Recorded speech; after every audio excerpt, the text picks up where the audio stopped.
Happy Wednesday, everyone. Welcome into Attacking Third alongside Sandra Herrera. I'm Lisa Carlin. We have tons to get through today. We launched it last week, A3's Hall of Legends. We're running it back this Wednesday and adding someone new into the A3 Hall of Legends. We're going to do an NWSL Spotlight Defense Edition, focusing on defenders and goalkeepers because if you've been here, you know how much Sandra and I appreciate defense.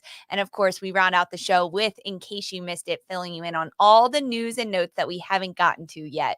Good morning, Sandra. You're rocking a kit and a hat today. I know the people love that. How are you? I'm doing great. I'm trying to enjoy these last days of summer, Lisa, but it's like 100 degrees out in Chicago right now, so it's a little bit difficult to do that. Got some rain last night because I gotta Oh, let people know we're a weather podcast sometimes.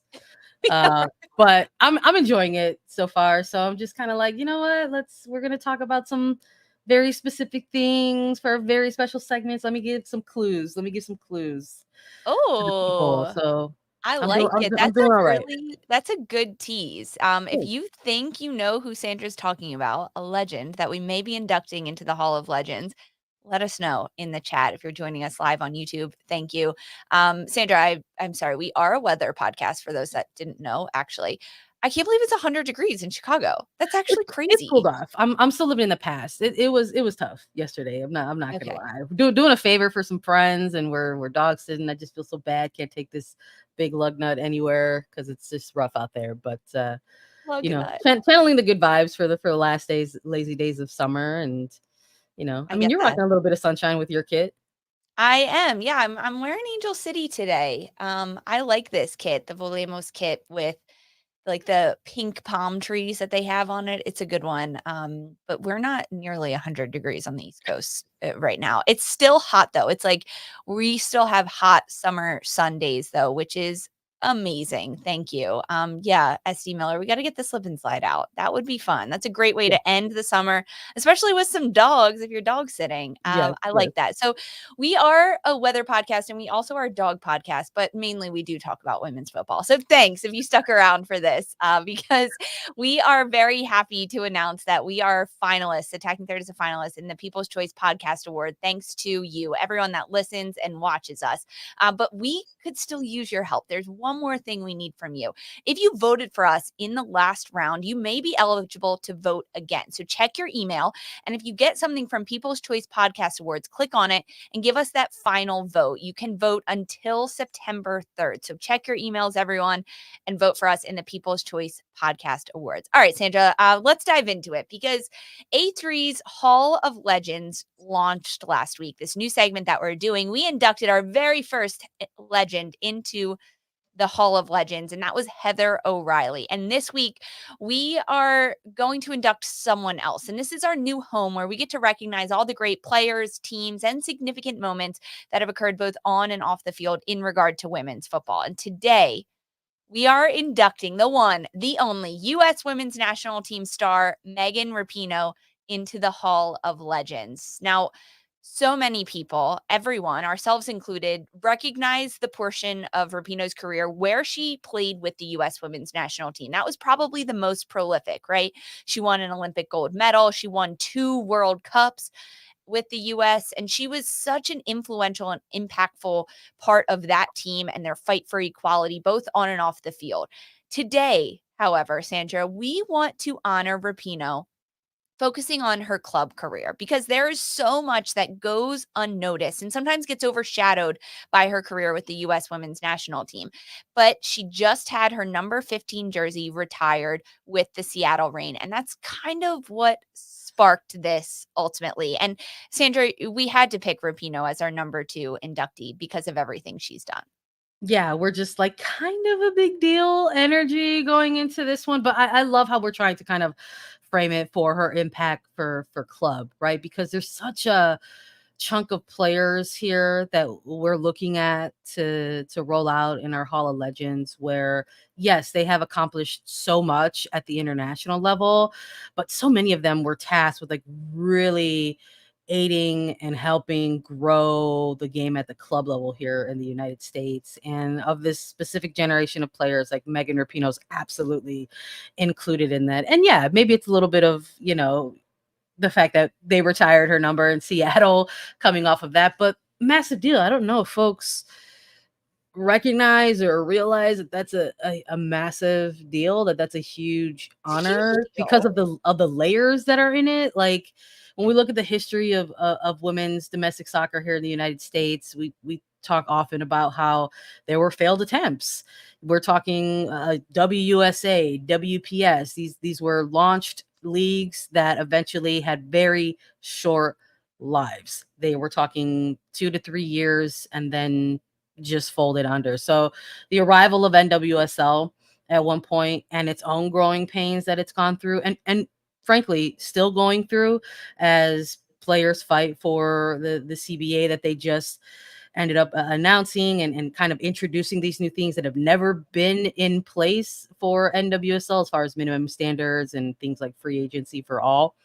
So all of those things are so important, and to have a legend and to play for one club for so long and then say you're going to retire the number to pay homage to them, it speaks not only to the impact of the player specifically that they had for their club, but also the longevity of the league. Prior to Megan Rapinoe, there's only been a couple of other players who received this honor. We just saw it with Sam Mewis in the Ring of Honor, and we have to shout out maybe Lauren Holiday. Maybe we induct her into the Hall of Legends. Like, this hasn't been done before, so massive kudos to Megan Rapinoe for everything she's accomplished with Seattle Reign. Absolutely deserved to get her number retired. Megan Rapinoe becomes just the 5th player in NWSL history to have her jersey number retired. You mentioned Leslie Osborne, Lori Chalupny, Lauren Holiday, and Joanna Lohman with Boston, Chicago, FCKC, and then Washington Spirit. So now Megan Rapinoe's number 15 has been retired by Seattle Reign. But let's rewind a little because you touched on a lot of it there, Sandra. The impact that Rapinoe has had in the domestic American women's soccer. Let's take it all the way back to when she started her professional career. In 2009, Megan Rapinoe was selected 2nd overall in the WPS draft by none other than the Chicago Red Stars. That was for the inaugural season of women's professional soccer. Ultimately, she was named to the league's all-star team that year. But if you're joining us live and watching, the current U.S. women's national team head coach, Emma Hayes, was then the Red Stars head coach, and she is the one that drafted Megan Rapinoe back in 2009, which is absolutely crazy. I mean, this picture, Sandra? Oh, God.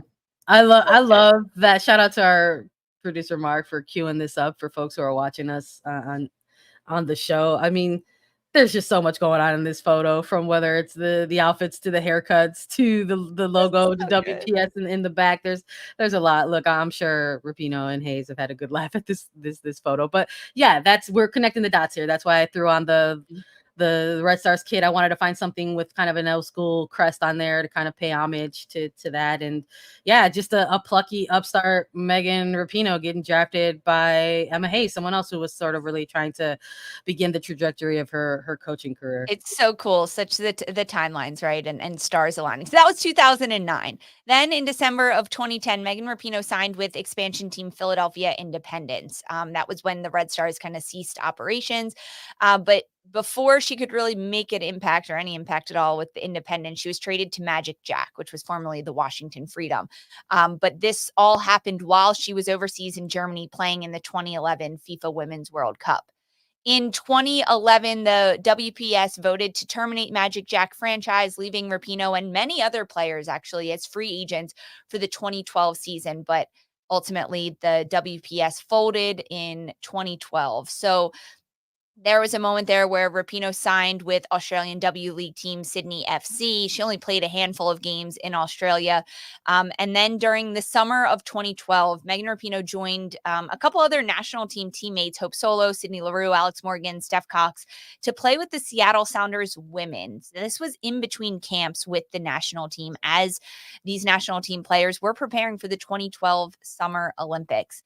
Then Megan Rapinoe in January of 2013 signed just for a 6-month, half a year to play with Lyon. Now, 2013 is when NWSL came about. So Megan Rapinoe joined Seattle Reign FC to which she had been previously allocated in the National Women's Soccer League. So her first year in the NWSL and with Seattle, Rapinoe only played half of the matches, less than 12 of 22 regular season games, yet she led Seattle Reign with 5 goals. Her second season in Seattle, 2014, they end up winning the NWSL Shield, a record of 16-2-6 with 52 points. That is 13 points ahead of second place team Kansas City. And in the final, the championship match that year against KC, Megan Rapinoe scored the only goal for Seattle, but ultimately they fell 2-1 to Kansas City. In 2015, Megan Rapinoe, which is kind of crazy to believe, she scored her first professional hat trick in the opening match of the 2015 season against the Western New York Flash. Plus, she also got an assist in that match to her longtime teammate, Jess Fishlock. Reign ultimately go on to win their second Shield that year in back-to-back years, 2014 and 2015, but fall again in the NWSL Championship. Megan Rapinoe wins her third Shield in 2022, also with the Reign and also with Laura Harvey. So during her time at Seattle Reign, she had seen a number of different coaches come and go. Laura Harvey, for one, right? Start there, leave, and then ultimately come back. And in 2023, in July of last year, Megan Rapinoe announced that she's going to retire from professional soccer at the end of the 2023 NWSL season.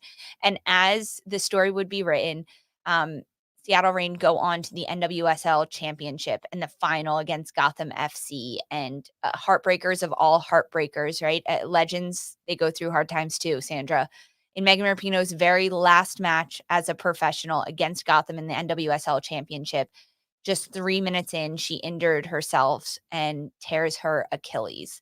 A tough and terrible way to end her career, but it doesn't take away from all of the incredible things she had accomplished. Megan Rapinoe is one of the originals, as we call them, quote, originals, just one of 5 players who helped launch the league and played with the same club their entire career. Some of the other ones, Tori Huster, Christine Sinclair, Jess Fishlock, and Lauren Barnes, and then, of course, Megan Rapinoe.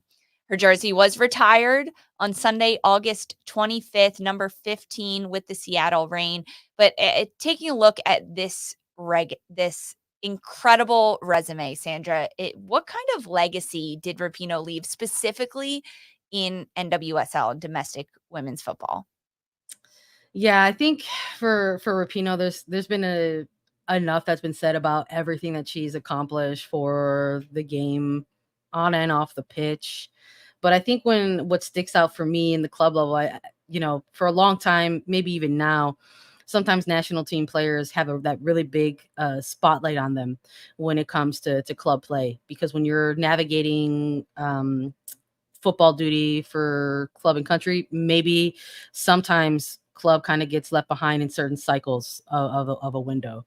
So when I'm looking at her accolades, seeing how she's got some of the most appearances of all time for the Reign, like that stands out for me, because when you match it up with numbers, you're just like, oh, this is a player who put in work for their club, despite maybe a louder contingent that might say, well, players like these don't actually play so often for club. Well, when you get a player like this who has been with one club throughout the entirety of this league's existence, I mean, it's massive. I don't think we're ever really going to see that again, unless a very special kind of relationship happens with club and player, where you want to see longevity within one typical club. But we're talking from 2013 all the way to 2023. I don't know if we're ever going to see anything like that again. And this is also just like to note that, again, this is in a time where NWSL was trying to get its footing off of the ground. And these players, this allocation system that used to exist that no longer exists, was to make sure that there was a specific amount of talent that was kind of scattered and spread around to teams in the league. And these players were celebrating the concept of free agency that didn't exist with an allocation system in place. So you have some players who are going to teams where they're just like, okay, well, we're just gonna take a shot on faith here and go with these teams and see how they work out. And for Megan Rapinoe, it ended up you could say working out, because she stood as long as she did. She accomplished as much as she did. She played as much as she did. She's got the record for goals scored for this club. We'll see if that gets broken. That's a lot of goals, I think, for club when you think about it. Can a player reach that milestone with Seattle Reign in the future? After 10 years too, right? 2013 to 2023, she ends up with 52 goals. And it is such a rarity to have one player play for one club their whole time. But Rapinoe has some former teammates, or I guess current teammates of Seattle Reign, Jess Fishlock and Lauren Barnes, that have also been there the entire time of this club. So the terms Rapinoe, Fishlock, Barnes, Lou Barnes are pretty synonymous with Reign and how this team has done. Even Laura Harvey, I'm going to throw her in there, although she wasn't the head coach for a few years in the middle of this 10-year. She is also synonymous and like really helped grow this club and grow American women's football. But it really falls a lot on the shoulders of Megan Rapinoe. So congratulations, Megan Rapinoe, on, of course, your incredible U.S. women's national team career, but mostly what you did in the NWSL and the WPS, growing this game and this legacy, and your number ultimately being retired. So good luck if you wanted to wear number 15 and play at Seattle. Yeah, I like it, Sandra. Hit the post. Pose to end it all. Hit the pose. I love it. Congratulations, Megan Rapinoe. You have been inducted into the Attacking Third Hall of Legends. Here's your imaginary trophy. We're so proud of you. Thanks, everyone, for being part of this and conversating about it. If you have favorite memories of Megan Rapinoe, whether it's watching her play or things she's done off the field, or maybe something you learned during this segment about her, let us know in the chat on YouTube or on our socials at Attacking Third. Congrats, Megan. This was great. Don't go anywhere, though, because we are diving into an NWSL spotlight talking about defense, baby. Don't go anywhere.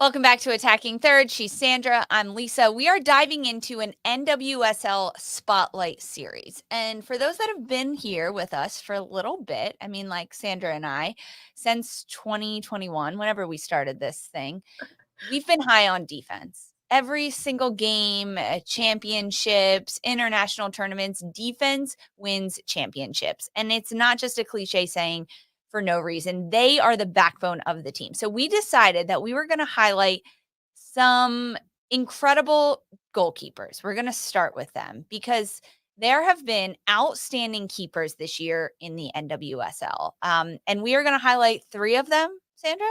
Let's go with 3 of them. Let's do All it. right. Who do you want to highlight first? All right. First of all, I just got to say I'm so excited for this segment because you prefaced it a little bit, Lisa. Like, if you go here, if you've been hanging out with us, if you're one of our day ones, we have constantly talked about how much we love defense. Like Lisa and I, we have always been like, we love defenders. We want to give defenders love, goalkeepers love. Like, let's do it. So I love that we're doing this. I think given the season in front of us right now, Lisa, that we're currently watching, we gotta give some love to Anna Moorhouse of Orlando Pride right now. An incredible season with the Pride right now. And honestly, like, I love the origin story a little bit for this because it just, again, if you've watched NWSL, if you are familiar with Orlando Pride's kind of trajectory, maybe you're like, wow, this Orlando Pride team, look at what they're doing and accomplishing. This is coming out of nowhere.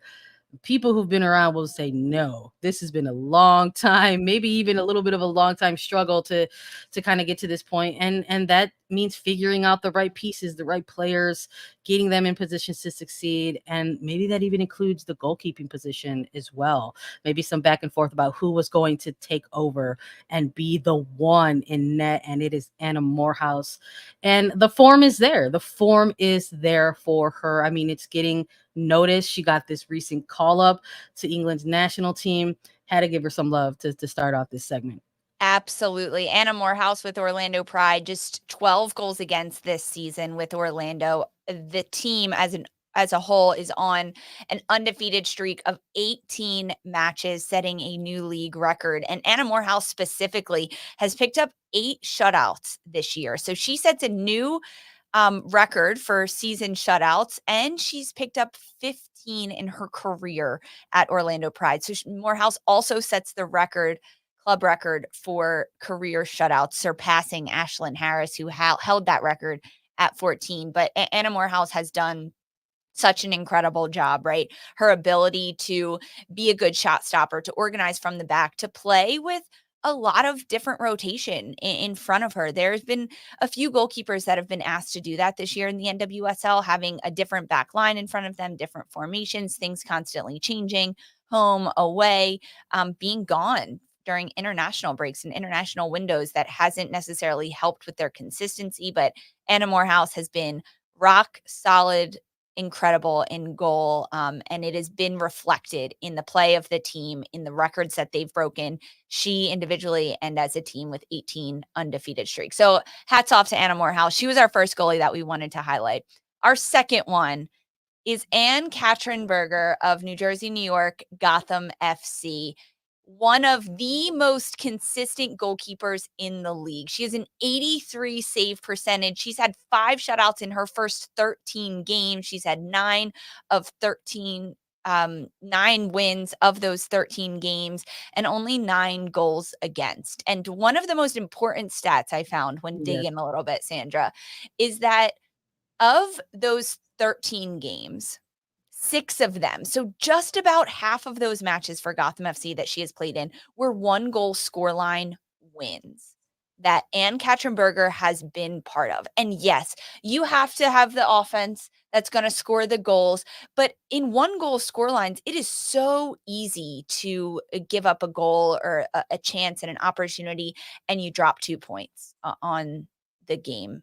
And Ann-Katrin Berger has been so consistent with her play with Gotham FC, that heading into this season, right, she was formerly at Chelsea and she wasn't playing a lot. She has talked about this publicly, saying that her age, she's over 30, isn't seen as that desirable in Europe. So she wanted to play. She wanted to get back on the German national team. And she talked to Juan Carlos Amoros, head coach at Gotham, about doing that specifically. And he said, hey, come and we'll get you time and you can prove yourself.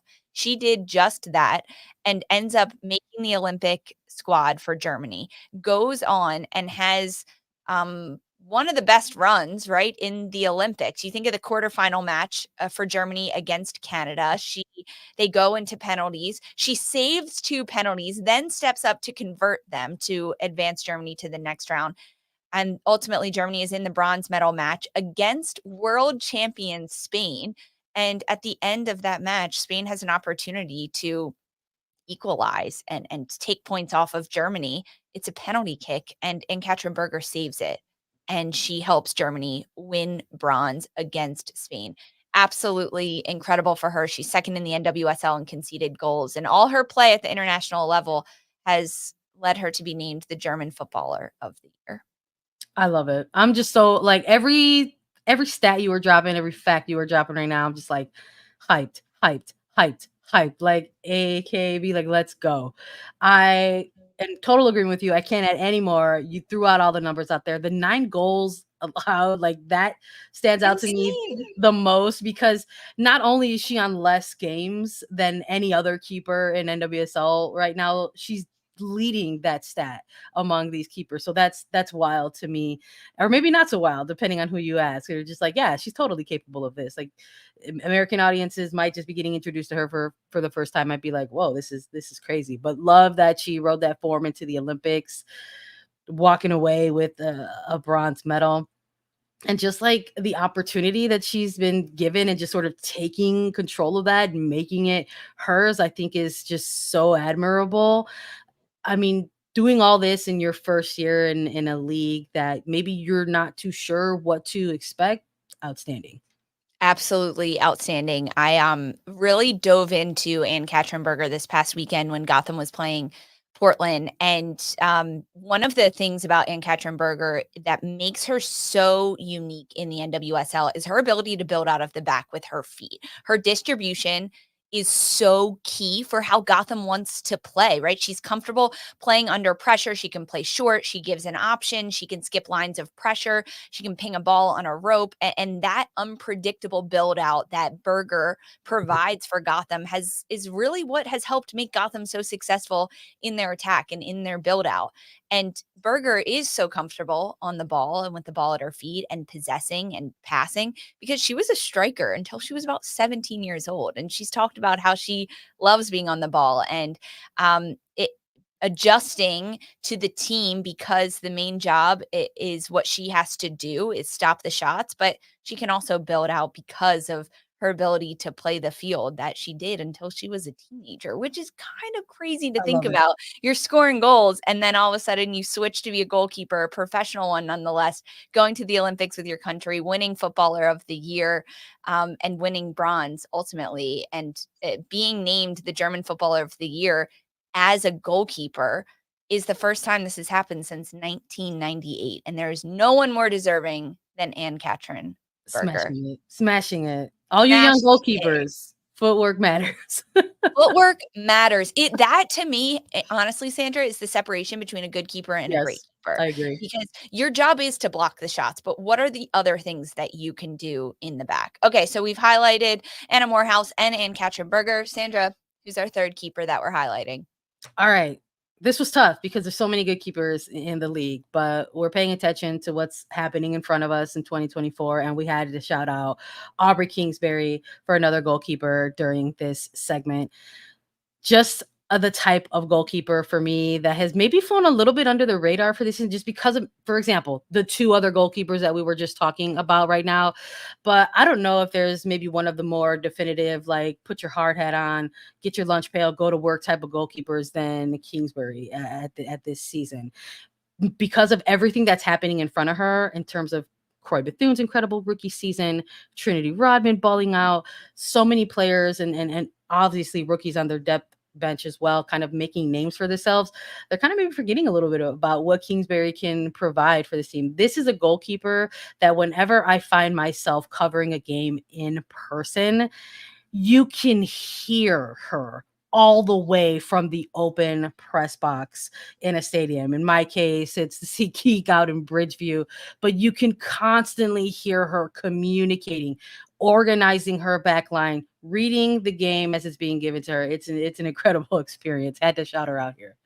Yeah, I absolutely love that. This segment was hard because we wanted to narrow it down to just 3, but we wanted to highlight ones that aren't always recognized, right? Like Jane Campbell has been continuously recognized for her outstanding work at Houston, Yeah. and she deserves that, but she's also kind of getting pummeled back there. So like when your shots that your face is so high, your save percentage is going to be higher than a goalkeeper that maybe isn't perhaps. And I even think we have to look at the juxtaposition of Ann-Katrin Berger. She's only played in 13 games in the NWSL, whereas Kingsbury this year has played in 17 and she only has 19 goals against, which is very good. She has helped Washington reclaim that number 2 spot, their first time there since early in the season. And she has done such a good job. I like the shout out for you saying how vocal she is during games, because it's amazing to see her shot stopping ability. She is fearless in the net, her ability to come out on crosses, her organization. And Kingsbury is also a keeper of the fans, I'm going to say, because Kingsbury does a really impressive job of signing every single jersey that she sees that is a keeper jersey, because once they put those on sale, fans said, we want to buy them and we want to support our keepers. We're going to bring them to games. So Kingsbury tweeted out and said, I will sign every goalkeeper jersey I see people wearing post game on Saturday. And she's done that. She is a keeper of the fans, I'm going to say. I love it. I love that image. And you know, it's a long time coming. More keeper kids. The fans were clamoring for them, and now they're out there, and now we get to see keepers signing keeper kids. I love it. And I just like honoring the defenders. Okay, that was keepers. We got another spotlight segment. We're talking defenders. We're moving up the field a little bit. Don't go anywhere. We're highlighting our best NWSL defenders next.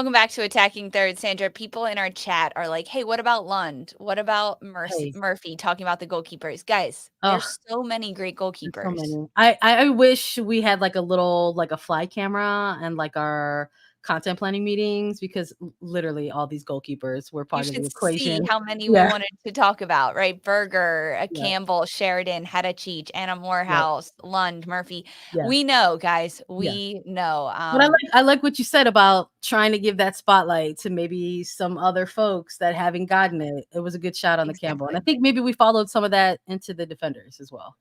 We definitely did. Okay, so NWSL Spotlight, we are talking defenders this segment because without goalkeepers, their first line of defense is the defenders. And this year has been a tricky one because some of the go to day in and day out top defenders have been put in really crappy positions this year. And there are some defenders that we're not going to highlight in this section because we're focusing on the ones that have been the most consistent and getting results for their team, right? So, Naomi Girma, I'm just putting it out there. We love her as a defender and we talk about her on this show constantly. She's not in this segment because San Diego has been struggling. They have been conceding goals. And she also wasn't there for a lot of time because of the Olympics and things like that. So, our defenders that we are highlighting in our NWSL spotlight, we have to start with Orlando Pride center back and outside back, Emily Sams. This player has been absolutely rock solid for Seb Hines this year in her versatility to play center back position or in the outside back role. And that versatility earlier this year that came specifically because Seb Hines said, I want to give her that versatility on the pitch so that she has an opportunity to tap into the U.S. women's national team. And if she can play multiple positions and an outside back role, that is going to help her get there because the center back role at the U.S. international level is pretty locked up. Ultimately, Sams gets called into our first senior national team camp ahead of the Olympics. And unfortunately, due to some injuries and some changes, she then gets called up to be an alternate for the Olympics. And she does make the full time roster in Paris. And Emily Sams wins Olympic gold with the U.S. women's national team. But her play at Orlando, Sandra, has been so impressive to watch this year. Yeah, absolutely. I think we can even kind of backtrack a little bit into 2023 and sort of just really see the trajectory of this particular player. Orlando has been trying to build towards something, maybe even a very special season like the one we're watching right now. And for them, rest in peace to the draft, it kind of came in the way of having some of these disappointing seasons and then having some decent first round spot and selections to get a chance to go ahead and draft some high rated talent, but you never really know, right? We hear so often, Lisa, in the conversations that we have on the show with players about that gap between the collegiate level and going pro, that sometimes it takes a little while to kind of really get your legs underneath you. And I think Emily Sams is a little bit of an example of that. Maybe a 2023 where she needed a few weeks to kind of go ahead and get the feel of an NWSL game. But I think once we're talking maybe a first quarter of a season behind her, she started to stand out more and more and more. And like most prior seasons where rookies kind of stand out a little bit, maybe her performances with Orlando Pride were overshadowed from some other rookies who were doing incredible things, whether it was Alyssa Thomas or Michelle Cooper with Kansas City. But we're talking about a player that went from year one now to year two. And I think people are forgetting that this is just her sophomore season in the league. And she's out there helping regulate and run that back line, whether it's as a center back or an outside back, as if she has been playing in this league for years and years and years. Absolutely. It's been so fun to watch Sam's and her development professionally, right? Be able to really establish herself as one of the best defenders in this league. And defending comes on both sides of the ball, right? You have to be a lockdown 1v1 defender. Your positioning has to be good, your organization and your communication out of the box, out of the back. But also your ability to play with your feet, to connect, to be an option, to keep the ball moving, play quickly but not rushed, play really intelligently as well. And Emily Sams has that high IQ. It will be very fun to watch her break into the US lineup and continue to get call ups and caps, and ultimately, because that is the trajectory for Emily Sams. Okay, next defender that we are talking about, defender at the North Carolina Courage, Kaleigh Kurtz, a center back like no other. KK has been so impressive this year, organizing, and it hasn't been the easiest year for North Carolina, right? They've struggled to find consistency, specifically on the road. And to have someone that is so positive and so willing to get the job done, to put their body on the line, to save goal line goals, to organize, to connect, to play alongside a lot of different people.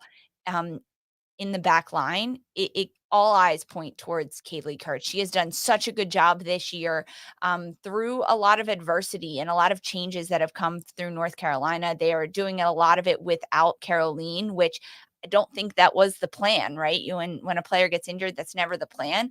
And so defensively, the Courage have had to take on a lot more responsibilities to build out of the back, to connect through the lines, to be options for the midfielders, to play those longer balls. And the way that the Courage plays, they send their outside backs so high up the field that puts so much more pressure on the center backs to stop play before it develops, to slow down transition. And they've done that. The pictures that Mark is showing is against Orlando Pride, and North Carolina had a great defensive game against the best offensive team in the league, Orlando. Yeah, I'm so happy that we're shouting out Kurtz. I feel like she has been that kind of definitive defensive player for North Carolina Courage. I think when you look at clubs across the league and we talk about team cultures or what is a team identity, who are the players that you look to represent those things? I think when it comes to North Carolina Courage, Kaleigh Kurtz is that player that helps define those things for the Courage. And just again, at this point in her career, a bit of a veteran of this league, has experience kind of helping communicate and keeping things organized back there. I'm just thinking of this last game where you're mentioning the struggles on the road, Lisa, but how they're coming. It's not for lack of effort. I mean, we're talking about a game that they just had against Seattle that they lost 1-0, a narrow win, and part of this game, which was 90 plus minutes of will it happen, won't it happen, what's going to happen here in this match. You have this moment where Kaleigh Kurtz comes up with such a massive clearance in the late stages of the game to, at that point, keep things at least scoreless for the team on the road. It was just incredible defensive recognition for me, an absolute read the entire way, where she sees this shot from Quinn as they take it from distance and just pops this thing away with her head. I love that kind of stuff from defenders, specifically center backs in late stages of the game. And it's just one example of what she's been able to provide for this team throughout her time with the Courage. It's something that she does consistently.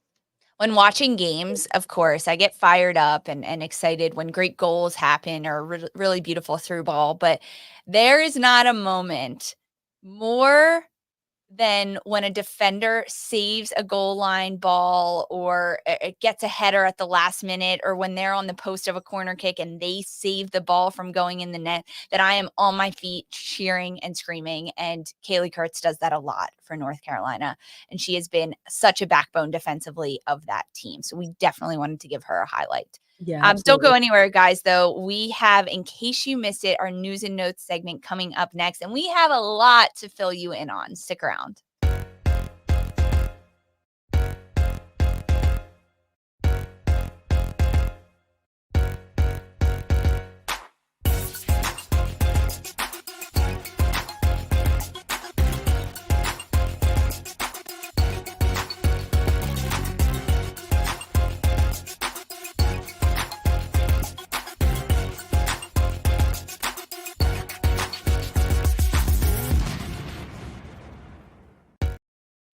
Hey there, welcome back to Attacking Third. In case you missed it, The league and the PA signed a brand new CBA last week that was absolutely groundbreaking. And one of the biggest points in this CBA is establishing free agency for all players. No more tiered rollout based on how long you've been in the league or how much of a veteran you are. And in this announcement, they said that the free agency window was going to open in the NWSL on September 1st. So, because of all of this, the initial list of players eligible for free agency that begins on September 1st has been announced. There were 88 players on this initial list, Sandra. Absolutely insane. Houston Dash, the team with the most players on the list, with 12.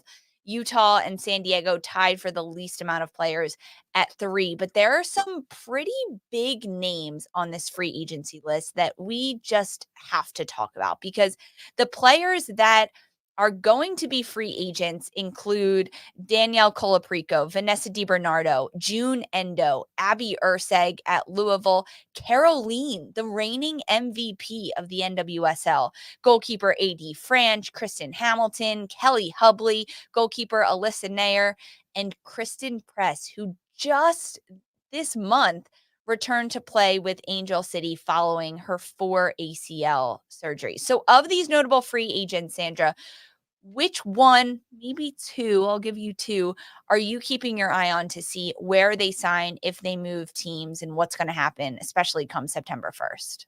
Oh my gosh. You're narrowing it down to one or two when I want to just say like all of them. I have to shout out Caroline, the reigning MVP. I think there's some question marks around, what is she going to look like when she finally hits the ground running for North Carolina Courage. And listen, this is the second half of the season. There's just, 9 weeks left. And this is the time where maybe she gets into games and boosts up that value, for her going forward. She's already MVP. Can she still show that she's explosive, can score goals, create goals? All of that stuff will make the negotiations maybe a little bit more difficult when you've got a player that is so good and maybe will still be good. And of course, I think you have to keep an eye on the veterans in this one, the veteran national team players, and Alyssa Nair and Kristen Press. I'm sure folks are going to be focused on that as well. Like how are they going to navigate this free agency in a different phase of their career? So I think those are my trio. I went with 3, even though you told me to keep it at 2. Yeah, well, I knew you were never going to follow the rules, Sandra. We That's don't right. follow rules here at Do what we Attacking. want. We just don't. We just don't. I'm keyed in on some of the players at Kansas City Current because of how much success they've had this year. It's intriguing because you want to stay at a team that's finding success. However, Casey's brought in a lot of new players, and there have been some players that maybe haven't seen enough time on the pitch that they want to see. I'm looking at a player like Kristen Hamilton, right? Even AD Oh, Franch yeah. in goal. Like, these are players that could be game changers and starters. But when you kind of fall to the sub list at times, that's not always where you want to be. And as a free agent, now these players have the control and the power to change where they want to go, play which style, under which coach, where they want to be in the league. So it all opens. Free agency window starts on September 1st. We will be covering every single piece of it here at Attacking Third, whether it's in studio or Wednesdays with us. Some other big news: Brooklyn FC and the USL Super League have debuted their inaugural 2024-2025 season women's kit. It's designed in collaboration with Diaz. Also, Liquid Death is the sponsor on the front, and Brooklyn FC has their first home match this Saturday, August 31st at 7:30 p.m. It's against Carolina Ascent, and you can go to Coney Island to watch that. But Sandra, these are pretty fire. I love these kits. I think I think it's a great partnership. I also love Liquid Death. Shout out. I tragically am a White Sox fan, and it was giving me like Southside White Sox Yes. kind of energy. So I'm like, I need that kit because I'm gonna leave that Southside kit in the closet for a little while. But it's simple, it's clean. I love the collar. I love the That's collar. such a great type of vibe. So congrats to them. Hopefully they go out there and get a win. Yeah. To welcome the Home season. opener this Saturday for Brooklyn FC. In the NWSL, because of free agency and the trade and transfer window closing at the end of August, there have been some big moves happening. Bay FC have reached an agreement with Juventus Women for the transfer of Canadian goalkeeper Lisa Carlin. And Bay FC have also acquired defender Abby Dahlkemper from the San Diego Wave. This trade comes in exchange for $50,000 in allocation money. And then following that trade, Abby Dahlkemper signed a contract extension through 2026 with an option for 2027. This happened just a few days ago. And last night, Bay FC took the pitch against FC Barcelona in a friendly. We already got to see Dahlkemper make her Bay debut. But in this match, it was Barcelona getting the 5-2 win over Bay FC in an international friendly in San Francisco at PayPal Park. Goals from Bay coming from Asisato Shwala and Rachel Kudananji. 21 different players featured for Bay FC in front of over 14,000 fans, and Abby Dahlkemper being one of them. I need your take on Dahlkemper to Bay FC, Sandra. I was glad to see the move. Honestly, it's a huge loss for San Diego, but that story continues on the weird season that they're having. But I think it was a massive win for Bay. Nearly every team I felt had some movement over the summer window, but Bay FC wasn't one of those teams. And it was like, what's going on here? Are y'all just really going to kind of stand pat when you're like just outside of the playoff window?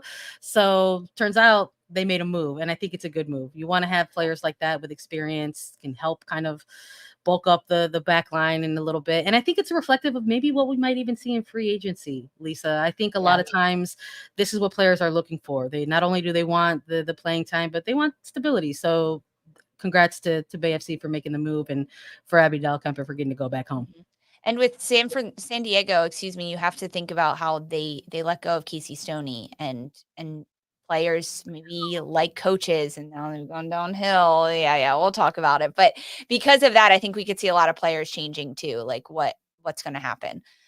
Okay, a couple other big news that have happened. A new 4-year contract extension has been signed for defender Paige Nielsen in Houston. The center back came to the Dash earlier this year via a transfer in April. She was set to become a free agent, but Houston has locked up Paige Nielsen. A great job by them. They've got Tarciane. Nielsen has come in and does a great job defensively. More defenders making contract extensions. Defender Ellie Wheeler signs an extension through 2028 with Kansas City Current. So she is staying there. And some other big news that I want to touch on. 2 Colombian internationals are on the move. Forward Manuela Pavi is headed to West Ham United, and Catalina Usme is headed to Galatasaray. Those are some of the biggest transfers and everything that have happened. Tomorrow, Attacking Third is back in studio, and we have huge interviews coming up. Orlando Pride head coach Seb Hines, Chelsea defender Millie Bright, and of course, NWSL weekend preview. Don't forget to vote for us. If you received an email from People's Choice Podcast Awards, please vote for us in the final words from you, Sandra. Anything? Vote for us. We appreciate the support as always. Vote. Let's go. I appreciate everyone. Thank you so much for watching and joining us today. Make sure you follow Attacking Third wherever you get your podcasts and leave us a 5-star rating and review. We are available on youtube.com/Attacking Third, and you can watch us on CBS Sports Golazo Network for all your women's football coverage. For Mark Seaman and Sandra Herrera, I'm Lisa Carlin. This was Attacking Third.